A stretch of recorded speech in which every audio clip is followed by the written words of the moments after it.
Welcome to the Porthcurno Telegraph Museum Instrument Room.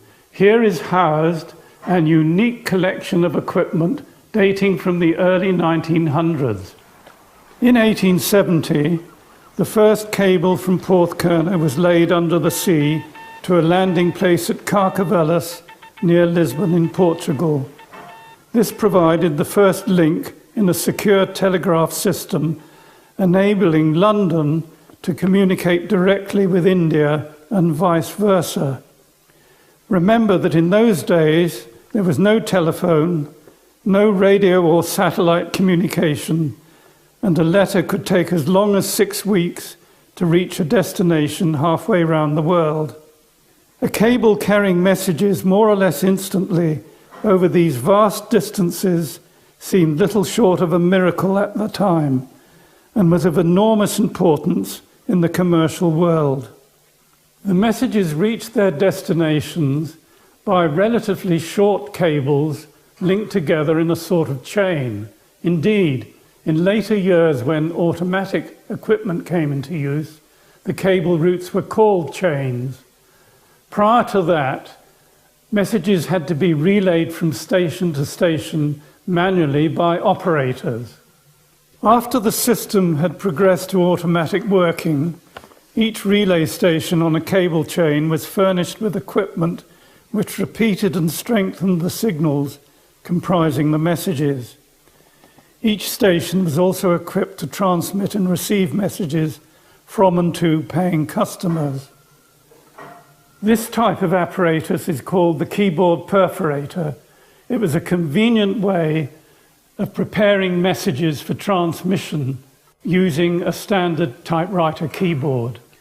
The instrument translates a message into a series of punched holes in a paper tape called slip. Messages are thus effectively stored on the slip, allowing them to be arranged in order of priority to make the best use of cable capacity in a system that was exceedingly busy and very expensive. When a message was to be transmitted, the paper slip was loaded into this instrument, the automatic transmitter.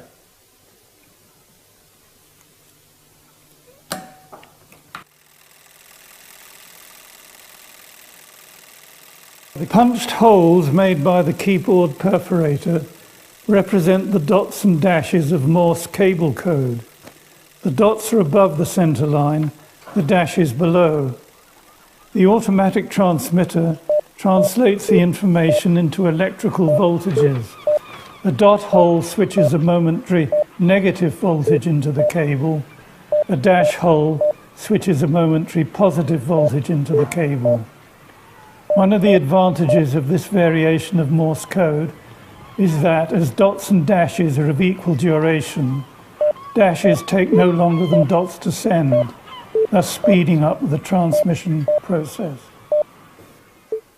An automatic transmitter would be operational 24 hours a day, sending messages into a cable chain, and an operator would keep the instrument fed with message slips.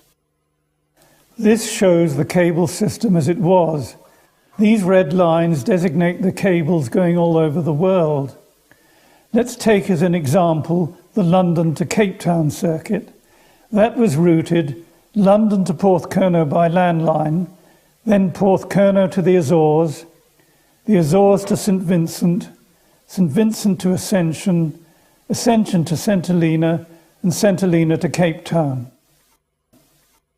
At each of these stations, the weak signal currents from the incoming cable were detected and amplified by a sensitive electrical relay. Secondary contacts on this relay controlled a set of instruments which retransmitted the signals, now strengthened and reconstituted into the next cable. This set of instruments was called the regenerator. The regenerator was vital to the system, as without it, the signals, very much weakened by their passage through thousands of miles of cable, would have been unreadable at the destination terminal station, in this case Cape Town. The regenerator appears to be a rather complicated system. This is because the instruments at each station on the chain have to be synchronized to those at the station it is receiving from. To achieve this, every station on the chain has one of these very accurate clocks and associated gear which generate pulses to keep their instruments running at the correct circuit speed. Synchronizing information originated at the sending terminal is carried by the transmitted message signals themselves and is thus passed along the chain from station to station to maintain synchronism. An essential item of equipment used at all telegraph stations was the siphon recorder. This instrument writes a continuous copy of the message signals as received and as retransmitted on the same paper slip.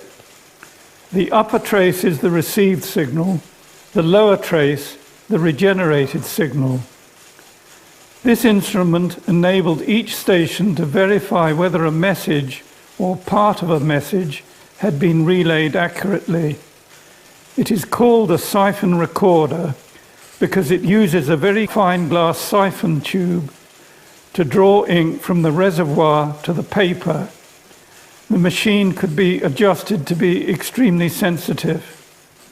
Finally, at the receiving terminal station at the end of the chain is the direct printer.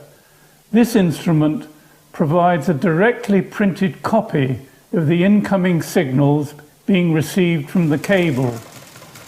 The paper tape emerges from the instrument with the message printed on it, and the operator cuts the tape into strips and gums them onto a telegram form. The form is then put in an envelope and taken by a messenger to the addressee. I'll now say goodbye and hope that your quick tour around the instrument room has made sense to you. I hope you enjoy the rest of your visit to the museum.